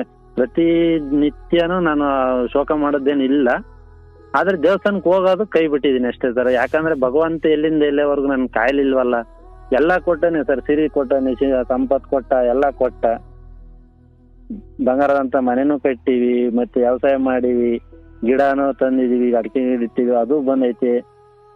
ಈ ಕೆಟ್ಟದಕ್ಕೆ ಯಾವ್ದು ಏನು ಖುಷಿ ಆಗ್ಲಿಲ್ಲ ಸರ್, ಅದೊಂದು ಆತರ ಮಾಡ್ಬಿಟ್ಟು ಒಂಥರ ಅದು ಒಂದು ಸರ್. ಈಗ ಎಲ್ಲ ನಾವು ಹೋದಾಗ ಹಂಗೆ ಹಿಂಗೆ ಅಂತಂದು ಹೇಳ್ದಾಗ ಸ್ವಲ್ಪ ಮನ್ಸಿಗೆ ಬಹಳ ಬೇಜಾರಾಗುತ್ತೆ ಸರ್, ಅದೊಂದೇ. ಯಾವ ಜನ ಏನಾದ್ರು ಅನ್ಲಿ, ನಮ್ಮ ಪಾಲಿಗೆ ಬಂದಿದೆಯಪ್ಪ, ನಾವು ಅನುಭವಿಸ್ತಾ ಇದ್ದೀವಿ. ಯಾಕಂದ್ರೆ ಎಲ್ಲ ಪಾಲಿಗೂ ಏನೋ ಒಂದಿದೆ, ಅದು ಇವತ್ತಿರ್ಬೋದು ಅಥವಾ ನಾಳೆ ಮುಂದೆ ಅದಕ್ಕೆ ಆದಿರ್ಬೋದು, ಆದ್ರೆ ಅವ್ರಿಗೆ ಗೊತ್ತಿಲ್ಲದೆ ಇರ್ಬೋದು ಅದು. ಹಾಗಾಗಿ ನಿಮ್ಮ ಜ್ಞಾನದ ತುದಿಯಲ್ಲಿ ನೀವು ಯಾವಾಗಲೂ ಕೂತಿರ್ಬೇಕು. ಬರ್ಲಿ ನಿಮ್ಮ ಮಗಳದೇನಪ್ಪ ಹಿಂಗೆ ಥೋ ಹಂಗೆ ಹಿಂಗೆ 1000 ಅನ್ಲಿ, ಅಯ್ಯೋ ಬಿಡಪ್ಪ ಏನೋ ನಮ್ಮ ಪಾಲಿಗೆ ಬಂದಿದ್ದು ನಾವು ಅನುಭವ ಅಂದ್ರೆ, ನಾವೇನೇ ಕೊಂಕು ಮಾತಾಡಿದ್ರು ಇವನು ಕುಗ್ಗಲ್ಲ ಅಂತ ಗೊತ್ತಾಗ್ಬಿಟ್ರೆ ಇವನು ಮಾತಾಡಲ್ಲ ಅಷ್ಟೇ ಸರ್. ಈಗ ಅದಕ್ಕೋಸ್ಕರ ನಾವ್ ಈಗ ವರ್ಷದಿಂದ ನಿನ್ ಎಷ್ಟಂತ ಹಾಸ್ಪಿಟ್ಲ್ ಹೇಳ ಸರಿ ಆಯ್ತು ಹೇಳಿ ನೋಡೋಣ ಅಂತೀನಿ, ಸುಮ್ಮನೆ ಆಗ್ತೀನಿ ಅಷ್ಟೇ ಮಾಡ್ತಿರೋದು. ಈಗ ನಾನು ಆಯ್ತು, ಆ ಹೆಣ್ಮಕ್ಳಿಗೆ ದೇವ್ರು ಒಳ್ಳೇದು ಮಾಡ್ತಾನೆ, ಅದೆಲ್ಲ ಆಗುತ್ತೆ. ಆಕೆ ಕೈಲೇ ಮಾತಾಡುವಂತೆ ಸಮಯ ಬರುತ್ತೆ, ನಾನು ಮಾತಾಡ್ತೀನಿ. ಧೈರ್ಯವಾಗಿರಿ. ಇನ್ನೊಮ್ಮೆ ಎಂದಾದರೂ ಇನ್ನೊಂದಷ್ಟು ತಿಂಗಳುಗಳ ನಂತರ ಆ, ಬೆಂಗಳೂರು ಕಡೆ ಎಲ್ಲಾದರೂ ಒಂದು ಕಡೆ ತೋರಿಸಿ, ಸುಮ್ಮನೆ ಒಂದ್ಸಲಿ ತೋರಿಸಿ. ಹ್ಮ್. ಆ ಒಂದು ಕಡೆ ತೋರಿಸಿದಾಗ ನಿಮಗೆ ಇನ್ನೊಂಚೂರು, ಅಂದರೆ ಎಲ್ಲೂ ಏನೂ ಹೇಳ್ತಾ ಇಲ್ಲ, ಸುಮ್ಮನೆ ಎಲ್ಲ ಅದನ್ನೇ ಮಾಡ್ತಾರೆ ಅಂತ ಹೇಳ್ತಿದ್ದೀರಲ್ವಾ. ಹೌದು ಸರ್, ಅಲ್ಲಿ ಸಂಜಾನ್ಸ್ ಒಂದು ಬಿಟ್ರೆ ಸರ್, ಹ್ಮ್ ಮತ್ತೆ ಬೇರೆ ಒಂದು ಸುಮಾರು ಒಂದು 30-40 ಸಲ ತೋರಿಸಿದಿನಲ್ಲ, ಬೇರೆ ಎಲ್ಲಿ ಹೇಳಿಲ್ಲ ಸರ್. ಆಯ್ತು. ಪ್ರತಿಯೊಂದ್ ಹತ್ರನು ಬರೇ ಮಾತ್ರೆ ಕೊಡ್ತಾರೆ, ಆಯಿಲ್ಮೆಂಟ್ ಕೊಡ್ತಾರೆ, ಟಾನಿಕ್ ಕೊಡ್ತಾರೆ, ಅಷ್ಟು ಬಟ್ ಬಿಟ್ರೆ ಆ ಮಗುವಿಗೆ ನೀವು ಸದಾಕಾಲ ಗಾಯದ ಕುರಿತು ನೀವು ಇಲ್ಲ, ನಾಳೆಯಿಂದ ನೀವು ಇಲ್ಲೇ ಇಲ್ಲ ಅಂದರೂ ಕೂಡ ನೀನೇ ಹೇಗೆ ಕೇರ್ ಮಾಡಿಕೊಳ್ಬೇಕು ಅನ್ನೋದನ್ನು ಅವರಿಗೆ ಕಳಿಸ್ಬೇಕು. ಯಾಕೋ ನಿನ್ನ ಪಾಲಿಗೆ ಹಿಂಗೆ ಬಂದಿದೆ, ನೀನು ಬಹುಶಃ ಎಲ್ಲರ ಜೊತೆ ಮೇಲ್ಬಿದ್ದು ಕೂಗಾಡಿ ಅಥವಾ ಆಟ ಆಡ್ಲಿಕ್ಕೆ ಆಗದೆ ಇರ್ಬೋದು. ಸೊ ಇದೊಂದು ಸರಿ ಹೋದರೆ ಜೀವನ ಚೆನ್ನಾಗಾಗುತ್ತೆ. ಇದಕ್ಕೆ ನೀನೇನು ಅಷ್ಟೇ ಮಾಡಬೇಕು, ಸರ್. ಮೊದಲು ಗಮನ ಕೊಡಬೇಕು. ನಾವಿರಲಿ ಇಲ್ದೇನೆ ಇರಲಿ, ಹಿಂಗೆ ಮಾಡಬೇಕು, ಹಿಂಗೆ ಮಾಡಬಾರ್ದು, ಯಾರು ಫ್ರೆಂಡ್ಸ್ ಕರೀಲಿ ಬಿಡಲಿ, ಎಲ್ಲರೂ ಎಲ್ಲೂ ಹೋಗಬಾರ್ದು, ಯಾರನ್ನು ಅಷ್ಟು ಟಚ್ ಮಾಡಿಸ್ಕೊಳ್ಬಾರ್ದು. ಅಥವಾ ಅಂದರೆ ಆಕೆಗೆ ತನ್ನ ಆ ಕುರಿತು ಹೆಚ್ಚು ಪ್ರಜ್ಞೆ ಬಂದು ಕಾಳಜಿ ಮಾಡಲಿಕ್ಕೆ ಶುರು ಮಾಡಿದ್ರೆ ಯಾವುದೋ ಒಂದು ವಿಚಾರ 2 ವರ್ಷ ತಗೊಳ್ಳೋದು ಮಿನಿಮಮ್ 6-8 ತಿಂಗಳಿಗೆ ಮುಕ್ತಾಯ ಆಗುತ್ತೆ. ಅದು ಸರ್ ಮತ್ತೆ ಪೂರ್ತಿ ಏನಿಲ್ಲ ಅನ್ನೋ ತರ ಕಾಣುತ್ತೆ, ಒಟ್ಟೆ ಕಡಿಮೆ ಇರುತ್ತೆ. ಆದ್ರೆ ಅದು ಮತ್ತೆ ಬಬ್ಬೆ ಬಂದೇ ಬಿಡುತ್ತೆ. ಅದು ಬಬ್ಬೆ, ಈ ಸುಟ್ಟು ಬಬ್ಬೆ ಯಾವ ತರ ಬರುತ್ತೆ ಅದೇ ಟೈಪ್, ಬರೀ ನೀರಾಗುತ್ತೆ. ಆ ನೀರು ಅದೇನಂದ್ ಮಾಡಿ ಅವಳವಾದ್ರೂ ಒಡಕ್ಕೆ ಅಂತಾಳೆ, ಇಲ್ಲ ಏನೋ ಹಂಗ್ ನೋವು ಕೊಟ್ರೆ ನಾವಾದ್ರೂ ಒಡಕ್ಕೆ, ಮತ್ತೆ ಅದು ವಾಸಿ ಆಗುತ್ತೆ. ವಾಸಿ ಆಗೋ ತರ ಆಗಿ ಮತ್ತೆ ತಿರ್ಗಾ ಪಕ್ಕದಲ್ಲಿ ಎಲ್ಲಾದ್ರೂ ಆಗ್ತಾ ಇರುತ್ತೆ. ಬಟ್ ಬಹಳ ಟ್ಯಾಲೆಂಟ್ ಇದಾವೆ ಸರ್, ಇಂಥದ್ ಮಾತಾಡಂಗಿಲ್ಲ ನಂಗಿಲ್ಲ. ನಮ್ ಮಿಡಿ ಯಾರೇ ಫೋನ್ ಮಾಡಿರು ಎಲ್ಲಾರ್ಗು ಫೋನ್ ಮಾಡ್ತಾಳೆ. ಅವಳೇ ಇಂಥ ನಂಬರಿಗೆ ಮಾಡು ಅಂದ್ರೆ ಅವಳೇ ಮಾಡ್ತಾಳೆ, ನಂಬರ್ ಹೇಳ್ತಾಳೆ. ನಮ್ದು ಈಗ ಬೇರೆ ಮೊಬೈಲ್, ಸಣ್ಣ ಮೊಬೈಲ್ ಇನ್ನೊಂದಿತ್ತು, ಆ ನಂಬರ್ ಅದನ್ನೇ ಹೇಳ್ತಾಳೆ ಬಾಯ್ಪಾಠ ಮಾಡಿ. ಎಲ್ಲ ಟ್ಯಾಲೆಂಟ್ ಇದಾವೆ ಸರ್. ಅದು ಒಂದ್ರಲ್ಲಿ ಸ್ವಲ್ಪ ಈ ತರ ಆಗ್ಬಿಟ್ಟೈತೆ. ಆಯ್ತು, ಹೀಲಾಗುತ್ತೆ, ಯೋಚಿಸಬೇಡಿ. 2 ವರ್ಷಗಳ ಸಮಯ ಬೇಕು. ಆದರೆ ನಾನು ಮತ್ತೆ ಹೇಳ್ತಾ ಇದ್ದೀನಿ, ಅದು ಮುಂದಿನ 6 ತಿಂಗಳು, 3 ತಿಂಗಳು, 12 ತಿಂಗಳು, 14 ತಿಂಗಳು, 18 ತಿಂಗಳು. ನೀವು ಈ ವಿಚಾರದಲ್ಲಿ ಹೊರಗಿನವರ ಅಭಿಪ್ರಾಯವನ್ನು ತಗೊಂಡು ಬಿಡಿ, ಅದು ಸರಿ ಹೋಗುತ್ತೆ. ಬಟ್ ನನಗೆ ಆಲೋಚನೆ ಇರೋದು ನಿಮ್ಮ ಮನೋರೋಗ ಬಿಟ್ಬಿಡ್ಬೇಕು. ಅದೇ ಸರ್, ಈಗ ಏನೂ ಆಗಲ್ಲ. ನೀವು ಆ ಭರವಸೆಯನ್ನು ಇಟ್ಕೊಳ್ಳಿ. ಸಾಧ್ಯವಾದರೆ ಇನ್ನೊಮ್ಮೆ ಎಲ್ಲಾದರೂ ಒಂದು ಕಡೆ ನಿಮ್ಮ ಮನಸ್ಸಿಗೆ ಬಂದ ಕಡೆ ಡಾಕ್ಟರ್ ಒಳ್ಳೆ ಕಡೆ ತೋರಿಸಿ, ಅದರಿಂದ ಇದಕ್ಕೆ ಪರಿಹಾರ ಅಂತ ನಾನು ಹೇಳಲ್ಲ, ಒಂದ್ಸಲಿ ತೋರಿಸಿ. ಅದು ಇನ್ನೂ ಬೇರೆ ರೀತಿಯಲ್ಲಿ ಅದು ಒಳ್ಳೆಯದೇ ಮಾಡುತ್ತೆ, ಅಥವಾ ಅದಕ್ಕೆ ಇನ್ನೇನೋ ಒಂದು ನೆಪ ಸಿಗಬಹುದು, ಗೊತ್ತಿಲ್ಲ. ಬಟ್ ಆ ಗಳಿಗೆ ಅಂತೂ ಬಂದಿದೆ. ನೀವು ಆ ಭರವಸೆಯನ್ನು ಕಾಯ್ದುಕೊಳ್ಳಿ, ಒಳ್ಳೆಯದಾಗುತ್ತೆ. ತುಂಬ ಕೊರಗ್ಲಿಕ್ಕೆ ಹೋಗಬೇಡಿ. ಆ ಮಗಳ ಕುರಿತು ಭವಿಷ್ಯ ಇನ್ನೂ ಉಜ್ವಲವಾಗಿದೆ, ಅದು ಒಳ್ಳೆಯದೇ ಆಗುತ್ತೆ. ಇದು ಒಂದರಿಂದ ಅದು ಮುಗಿದು ಹೋಯಿತು ಅನ್ನೋ ಸ್ಥಿತಿಗೆ ನೀವು ಯೋಚನೆ ಮಾಡುವುದು ಬೇಡ. ಇದ್ದಿದ್ದೇ ಆ ಕಷ್ಟಗಳ ಕಪ್ಪು ದಿನಗಳು ಅಥವಾ ಕತ್ತಲೆಯ ದಿನಗಳು ಬಂದಾಗಲೇ ಹೊರಗಿನ ಎಲ್ಲ ಜನಗಳ ಮನಸ್ಥಿತಿಗಳು, ಅವರು ನಿಮ್ಮ ಕುರಿತಾಗಿ ನಿಮಗೇನು ಸ್ಥಾನ ಕೊಟ್ಟಿದ್ದಾರೆ ಎಲ್ಲವೂ ಅರ್ಥವಾಗುತ್ತೆ. ಯಾರನ್ನು ದೂಷಿಸಬೇಡಿ. ಸೂತಕದ ಮನೆಯಲ್ಲಿ 4 ದಿನ ಬಂದು ಯಾರು ಸಮಾಧಾನ ಹೇಳೋ ಹೋಗ್ಬೋದು, ಆದರೆ ಕಳ್ಕೊಂಡಿರುವುದನ್ನು ಯಾರೂ ವಾಪಸ್ ತಂದು ಕೊಡಲ್ಲ. ಅಥವಾ ಯಾರೂ ಕೂಡ ದಿನ 24 ಗಂಟೆ, ವರ್ಷದ 365 ದಿನ ಬಂದು ಜೊತೆ ಕೂತು ಸಮಾಧಾನ ಮಾಡಲಿಕ್ಕೆ ಯಾರೂ ಇಲ್ಲ ಇಲ್ಲಿ. ನಮ್ಮ ಕಣ್ಣೀರನ್ನು ನಾವೇ ಒರೆಸ್ಕೊಳ್ಬೇಕು, ಮತ್ತೆ ಶಕ್ತಿ ತಗೊಳ್ಬೇಕು. ದೇವರೇ, ನಿನ್ನ ನಂಬಿ ನಾನು ಮುಂದೆ ಹೆಜ್ಜೆ ಇಡ್ತಿದ್ದೀನಪ್ಪ ಅಂತ ಮುಂದೆ ನಡೀತಾ ಇರಬೇಕು. ಯಾರು ಬರಲಿ ಬಿಡಲಿ, ಯಾರು ನಿಮ್ಮ ಪರ ಇರಲಿ ವಿರೋಧ ಇರಲಿ, ನನ್ನ ದಾರಿ ಶುದ್ಧವಾಗಿದೆ, ಕಷ್ಟಪಟ್ಟು ದುಡಿತಾ ಇದ್ದೀನಿ, ನಾನು ಇಲ್ಲಿವರೆಗೂ ಧರ್ಮದಲ್ಲೇ ಬದುಕಿದ್ದೀನಿ. ಮಗಳದು ಯಾಕೋ ಹಿಂಗಾಯಿತು, ಎಲ್ಲ ಚೆನ್ನಾಗಿ ಕೊಟ್ಟಿದ್ದಾನೆ, ಇದೊಂದು ಯಾಕೋ ಹಿಂಗೆ ಮಾಡ್ದ ಅಂದರೆ ಏನೋ ಅಲ್ಲೂ ಒಂದು ಇಟ್ಟಿರ್ತಾರೆ. ಎಲ್ಲ ಚೆನ್ನಾಗಿ ಯಾರ ಬದುಕೂ ಇಲ್ಲ, 6 ಕೊಟ್ಟರೆ 3 ಕಿತ್ಕೊಂಡಿರ್ತಾರೆ. ಹೌದು ಸರ್, ಈಗ ಹಂಗೆ ಮಾಡಿದ್ರೆ ಅದು ಇನ್ನೊಂದು ಸರ್, ನಂದು ಒಂಚೂರು ಮನೆಗೆ ಅದ್ ಮನೆ ಸೋಲು ಅಂತ ಹೇಳ್ತಾರೆ. ನಾನು ಅದು ಅಲ್ಲ ತಪ್ಪಿಸ್ಬೇಕು ಅನ್ನೋದಕ್ಕೋಸ್ಕರ. ಈ 2 ವರ್ಷದ ನಂತರ ನೀವೇನಾದರೂ ಅಂದ್ಕೊಳ್ಳಿ, ಆಯ್ತು. ಇದಕ್ಕೆ ನೀವು ಬೇರೆ ಬೇರೆ ನೆಪ ಕೊಡೋದು ಬೇಡ. ಅದು ಸರ್ ಏನಂದ್ರೆ, ಮುಂಚೆ ನಮ್ಮ ಅತ್ತೆಗೆ ಒಬ್ರಿಗೆ ಹಂಗಿತ್ತಂತೆ, ನಮ್ಮ ಅಪ್ಪರ ಅಕ್ಕಗೆ. ಅವ್ರಿಗಂದ್ರೆ ಹುಟ್ಟಿಲು ಬಂದಿದೆ. ಇವಳು ಹುಟ್ಟಿದಾಗ ಏನು ಇರ್ಲಿಲ್ಲ ಸರ್, ಒಂದು 6 ತಿಂಗಳ ಮೇಲೆ ಒಂದೊಂದೇ ಸ್ವಲ್ಪ ಸ್ಟಾರ್ಟ್ ಆಗ್ತಾ. ಹಿರಿಯರಿಗೆ ಸರಿ ಹೋಗಿರ್ಲಿಲ್ವಂತ ಜೀವನದಲ್ಲೆಲ್ಲ, ಹಂಗೆ ಇತ್ತಂತ ಜೀವನ ಪೂರ್ತಿ. ಹ್ಞೂ ಸರ್, ಅದು ಹಂಗೆ ಇತ್ತು. ಮೊನ್ನೆ 1-2 ವರ್ಷ ಆಯ್ತು ತೀರೋಗಿ. ಅಲ್ಲ, ಅವ್ರಿಗೇನಾಗಿತ್ತಲ್ಲ ಹುಟ್ಟುತ್ತಾನೆ, ಅದು ಹಂಗೆ ಇತ್ತಾ? ಹಂಗೆ ಇತ್ತು ಸರ್. ಅವ್ರಿಗೆ ಹೋಗಿಲ್ಲ. ಅವ್ರಂದ್ರೆ ಮೈಯಾಗೆಲ್ಲ ಫುಲ್ ಇತ್ತು. ಆದ್ರೆ ಅವ್ರು ಹುಟ್ಟುತ್ತಲೂ ಇತ್ತು, ಇದು ನಮ್ಗೆ ಹುಟ್ಟುತ್ತಲೂ ಬಂದಿಲ್ಲ. ನಮ್ಗೆ ಅದಕ್ಕೆ ಇದು ಎಲ್ಲ ಹೇಳ್ತಾರಲ್ಲ, ಇದನ್ನ ಏನಾದ್ರೂ ಇದನ್ನ ಮಾಡ್ಬೇಕು ಅಂತ ಬಹಳ ಪ್ರಯತ್ನ ಪಟ್ಟು ದುಡ್ದಿದ್ದೀಟು ಬರೀ ಅವಳಿಗೆ ಸುರಿದು ಮಾಡಿವಿ ಅವಾಗೆಲ್ಲ. ಆಯಿತು ಬಿಡಿ, ಅದ್ರ ಬಗ್ಗೆ ಟೆನ್ಷನ್ ಬಿಡಿ. ಮನೆ ದೇವ್ರ ನಂಬಿ ಎಲ್ಲ ಒಳ್ಳೇದಾಗುತ್ತೆ. ಖಂಡಿತ ನೀವೇ ಕರೆ ಮಾಡಿ ಹೇಳ್ತೀರಾ. ಆದರೆ ನೀವು ತುಂಬ ಕೊರಗ್ತಾ ಕೂತ್ಕೊಳ್ಬೇಡಿ, ಕೆಲಸದ ಕಡೆ ಗಮನ ಕೊಡಿ, ಮಗಳನ್ನ ಚೆನ್ನಾಗಿ ಮಾತಾಡಿಸಿ. ನಿಮ್ಮ ಮಗಳಿಗೆ ಆ ನೋವು ಇರ್ಬೋದು, ಇನ್ನೂ ಎಷ್ಟೋ ಮಕ್ಕಳಿಗೆ ಬೇರೆ ಬೇರೆ ರೀತಿ ನೋವುಗಳಿದ್ದಾವೆ. ಎಲ್ಲ ತಂದೆ ತಾಯಿದಿರು ದಾರಿ ತಪ್ಪಿರೋ ಮಕ್ಕಳಿಗೆ ಅಳ್ತಿದ್ದಾರೆ, 30 ಅಂತ ಹೇಳ್ತಿದ್ದಾರೆ, ನಾನಾ ಕಾರಣಕ್ಕೆ ಮಕ್ಕಳು ಹೆತ್ತುಬಿಟ್ಟಿದ್ದಾರೆ. ಅಳ್ಳೇಬೇಕು. ಕೆಲವೊಬ್ರು ಬೇರೆ ಬೇರೆ ಕಾರಣಗಳಿಗೆ ಅಳ್ತಾರೆ. ಆದರೆ ನಿಮ್ಮ ಮಗು ಏನೋ ಈ ಕಾರಣಕ್ಕೆ ಸ್ವಲ್ಪ ನಿಮಗೆ ಬೇಸರ ಆಗಿರ್ಬೋದು, ಬಟ್ ಅದು ಶಾಶ್ವತವಾಗಿರುವಂಥದ್ದಲ್ಲ. ಹಿರಿಯರದೇನೇ ಇರಲಿ, ಬಟ್ ಒಂದು ಅರೆಗಳಿಗೆ ಅಥವಾ ಒಂದಷ್ಟು ಸಮಯ ಬಹುಶಃ ಅದು ಮುಗಿಯೋ ಅವಧಿ ಬಂದಿದೆ. ನೀವು ಈ ಸಮಯದಲ್ಲಿ ಸ್ವಲ್ಪ ನೋವಾಗುತ್ತೆ, ನೋವು ತಿಂತಾರೆ ಇನ್ನೂ ಕೂಡ, ಆದರೆ ಅದರ ಅಂತ್ಯ ನಿಮ್ಮ ಕಣ್ಣು ಮುಂದಿರಲಿ ಅಷ್ಟೇ. ಅದಿದ್ದೇ ಅಥವಾ ಅದಾಗುತ್ತೆ, ಅದು ಮುಕ್ತಾಯ ಆಗುತ್ತೆ ಅನ್ನೋದು ನಿಮಗೆ ಸ್ಪಷ್ಟತೆ, ತ್ರಿಕಾಲ ಜ್ಞಾನ. ನಾಳೆ ಅದಾಗುತ್ತೆ ಅಂತ ಯಾರಿಗೆ ತಿಳಿದಿದೆಯೋ ಅಥವಾ ಇಂಜೆಕ್ಷನ್ ತೆಗೆದುಕೊಳ್ತಿರೋ ಆ ಮಗುವಿಗೆ ಅದ್ರ ಬಗ್ಗೆ ತುಂಬ ನೋವಿರ್ಬೋದು. ಆದರೆ ಈ ಕಡೆ ಹೆತ್ತವರಿಗೆ ಖುಷಿನೇ ಇರುತ್ತೆ, ಯಾಕಂದರೆ ಅದರ ನಂತರ ಕಾಯಿಲೆ ನಾಶವಾಗುತ್ತೆ ಅನ್ನೋ ಖುಷಿ ಈ ಹೆತ್ತವರಿಗೆ. ನೋವು ತಿಂತಾ ಇರೋ ಆ ಇಂಜೆಕ್ಷನ್ ತಿಂತಾ ಇರೋ ಮಗುವಿಗೆ ಅದೆಲ್ಲ ಇಲ್ಲ. ಇಲ್ಲ ಸರ್, ಅವಳಿಗೆ ಇದೊಂದು ಬಿಟ್ರೆ ಮತ್ತೆ ಜ್ವರ ಪರ ಏನೇ ಆದ್ರೂ ಒಂಚೂರು ಟಾನಿಕ್ ಕೊಟ್ರೆ ಸಾಕು, ಎಲ್ಲ ಗುಣ ಆಗುತ್ತೆ ಆಗ್ಲೇನೆ. ಇದೊಂದಕ್ಕೋಸ್ಕರ ಹಾಸ್ಪಿಟ್ಲಿಗೆ ಹೋಯ್ದು ಬಿಟ್ರೆ ಅದು ಒಂದು ನೆಗಡಿ ಕೆಮ್ಮು ಒಂದು ಏನಕ್ಕೂ ಹಾಸ್ಪಿಟ್ಲಿಗೆ ಹೋಗಿಲ್ಲ ಸರ್ ಅವಳು. ಆಯಿತು, ಒಳ್ಳೇದಾಗುತ್ತೆ, ಯೋಚಿಸಬೇಡಿ. ಕರೆ ಮಾಡಿದ್ದಕ್ಕೆ ಥ್ಯಾಂಕ್ ಯು, ನನ್ನ ಗಮನಕ್ಕೆ ತಂದಿದ್ದಕ್ಕೆ.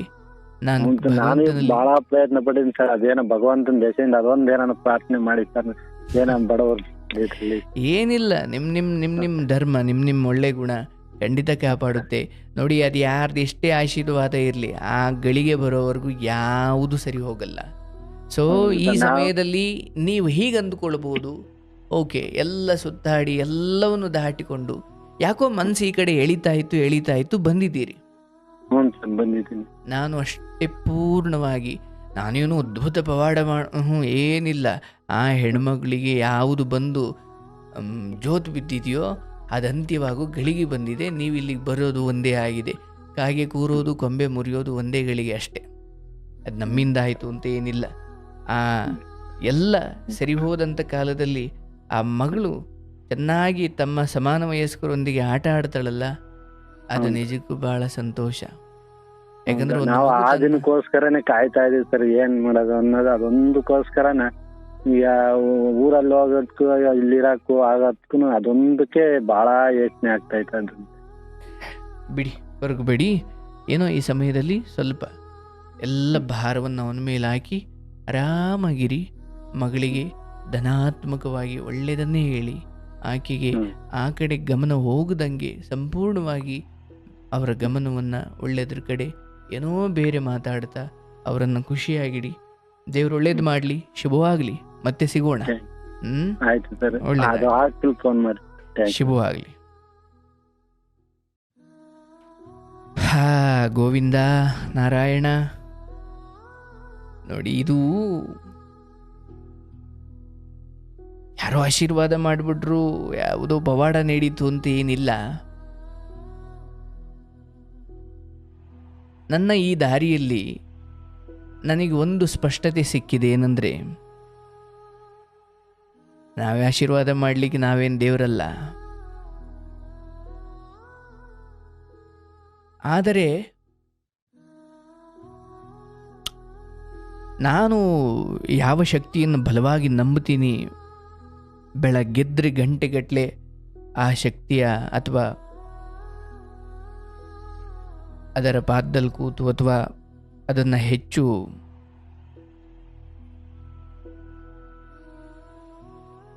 ಹೊಳವಕ್ಕೂ ಅದನ್ನು ಒಂದಷ್ಟು ಗಳಿಗೆ ಸೇರಿ ಅದರಿಂದ ಒಂದಷ್ಟು ಶಕ್ತಿ ಪಡ್ಕೊಂಡಾಗ ಒಬ್ರಿಗೆ ಒಳ್ಳೇದಾಗಲಿ ಅಂತ ಮನ್ಸಾರೆ, ಯಾವ ತಪಶಕ್ತಿನೂ ಬೇಡ, ಯಾವ ಧ್ಯಾನವೂ ಮಾಡಿಲ್ಲ, ನೀವು ಯಾವ ಜ್ಞಾನಿನೂ ಅಲ್ಲ, ಏನೂ ಅಲ್ಲ, ಶುದ್ಧ ಮನಸ್ಸಿನಿಂದ ಒಬ್ಬರಿಗೆ ಒಳ್ಳೇದು ಹಾರೈಸಿದ್ರೆ ಪವಾಡಗಳೇ ನಡೀತಾವೆ. ಇನ್ಫ್ಯಾಕ್ಟ್ ಯಾರೋ ಬಂದು ನನ್ನ ಹತ್ರ ಹಂಗೆ ಹಂಚಿಕೊಂಡಾಗ, ದುಃಖ ಇದೆ, ಕಷ್ಟ ಇದೆ ಎಂದಾಗ, ಓ ನಾನು ದೇವರು, ನಾನು ಆಶೀರ್ವಾದ ಮಾಡಿಬಿಡ್ತೀನಿ, ಇನ್ನೊಬ್ಬರ ಮೇಲಂತೂ ನಾನಿರಲ್ಲ, ಹಾಗೆ ನೋಡಿದ್ರೆ ನಾನು ಏನೂ ಅಲ್ಲ. ಕೆಲವೊಮ್ಮೆ ನಾನು ತುಂಬ ಸಾರಿ ಅಂಥವ್ರು ಬಂದಾಗ ಒಳ್ಳೇದಾಗ್ಲವ, ಶುಭವಾಗಲಿ ಅಂತ ಹೇಳ್ಬಿಟ್ಟು ಅವ್ರನ್ನ ಡಾಕ್ಟ್ರ್ ಹತ್ರ ಕಳಿಸಿರ್ತೇನೆ. ನನ್ನ ಪ್ರಕಾರ ಒಂದೇನೋ ಸಮಸ್ಯೆ ಬಂದಾಗ ಅದನ್ನು ಪರಿಣಿತರ ಬಳಿ ಹೋಗಿ, ಎಕ್ಸ್ಪರ್ಟ್ಗಳ ಬಳಿ ಹೋಗಿ ಅದಕ್ಕೆ ಪರಿಹಾರ ಕಂಡುಕೊಳ್ಬೇಕು ಅನ್ನೋ ಬುದ್ಧಿ ಕೂಡ ಭಗವಂತನೇ ಕೊಟ್ಟದ್ದು. ಹೋಗವ ಡಾಕ್ಟರ್ ತೋರಿಸು, ವೈದ್ಯೋ ನಾರಾಯಣ ಹರಿ, ಆ ವೈದ್ಯನೇ ನಾರಾಯಣ, ಹೋಗ ಅವನ ಬಳಿ ಹೋಗು. ನಾನೇನೋ ದೊಡ್ಡ ವ್ಯಕ್ತಿ ಆಗ್ಬಿಡ್ಬೇಕು, ನಾನು ಅವ್ರ ಮುಂದೆ ದೇವ್ರು ಆಗ್ಬಿಡ್ಬೇಕು ಅಂತ ನಾನು ಬಿಡಮ್ಮ ನಾನು ಆಶೀರ್ವಾದ ಮಾಡಿದ್ದೀನಿ, ಹಿಂಗೆಲ್ಲ ಇಲ್ಲ, ಏನೂ ಇಲ್ಲ ಆ ಥರ. ನಾನು ಸಾಮಾನ್ಯ ಮನುಷ್ಯ. ಆದರೆ ನನ್ನ ಹೃದಯದಲ್ಲಿ ಒಬ್ಬರಿಗೆ ಹಾರೈಕೆ ಮಾಡಿದ್ರೆ ಒಳ್ಳೆಯದನ್ನೇ ಮಾಡ್ತೀನಿ. ಅದು ಭಗವಂತನ ಅನುಗ್ರಹದಿಂದ ಕೆಲವೊಂದು ಗೆದ್ದಿರ್ಬೋದಷ್ಟೆ. ನಮ್ಮ ಬದುಕೆ ಸೋಲಲ್ಲಿ ನಡೀತಾ ಇರುತ್ತೆ, ನಾವೇನು ಇನ್ನೊಬ್ಬರಿಗೆ ಆಶೀರ್ವಾದ ಮಾಡೋದು ಅಂದ್ಕೊಳ್ಬೇಡಿ. ನಿಮ್ಮ ಬದುಕು ದಟ್ಟ ದರಿದ್ರವಾಗಿರಲಿ, ಒಬ್ರಿಗೆ ಒಳ್ಳೇದು ಹಾರೈಸೋದು ಮರಿಬೇಡಿ. ಅಯ್ಯೋ ಇವನ ಬದುಕೆ ಹಾಳಾಗೋಗಿದೆ, ಇವನ ಬದುಕೆ ದರಿದ್ರದಲ್ಲಿದೆ, ಇನ್ನೊಬ್ರಿಗೆ ಏನು ಹಾರೈಸೋದು? ಹಾರೈಕೆಗಳಿಗೂ ನಮ್ಮ ಬದುಕಿನ ಸಿರಿವಂತಿಗೆ ದರಿದ್ರತನಗೂ ಸಂಬಂಧವೇ ಇಲ್ಲ. ಒಬ್ಬ ಸಿರಿವಂತ ಮನುಷ್ಯ, ಒಬ್ಬ ಸಿರಿವಂತ ಮನೆಯ ಹುಡುಗನಿಗೆ ಮದುವೆ ಆಗಿರುತ್ತೆ, ಹೆಂಡತಿ ಕರ್ಕೊಂಡು ಊರು ಮಧ್ಯೆ ಇರೋ ದೇವಸ್ಥಾನಕ್ಕೆ ಬಂದಿರ್ತಾನೆ, ಭಾಳ ಕೋಟ್ಯಾಧಿಪತಿಯ ಮಗ. ಅಲ್ಲಿ ಒಂದು ಅಜ್ಜಿ ಕೂತಿರ್ತಾಳೆ ಪಾಪ ದೇವಸ್ಥಾನದ ಹತ್ರ.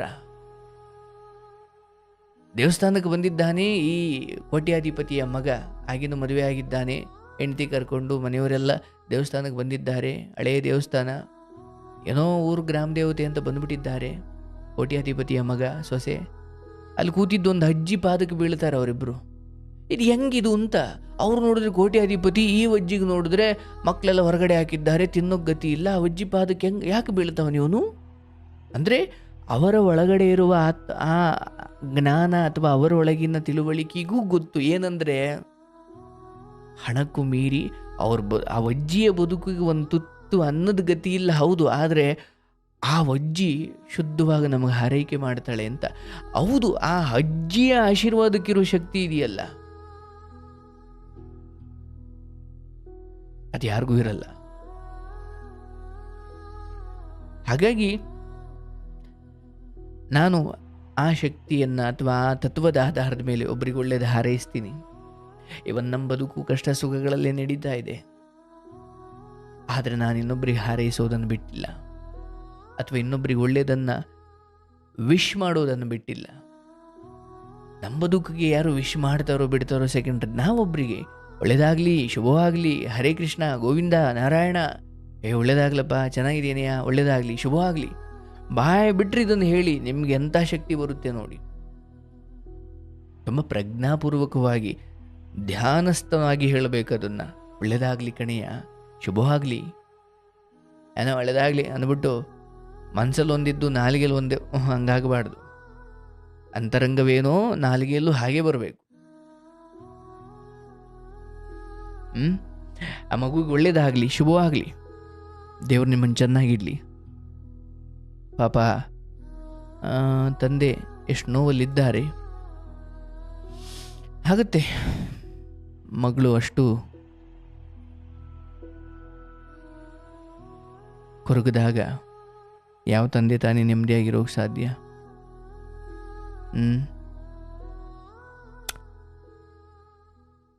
ಒಳ್ಳೆಯದಾಗಲಿ.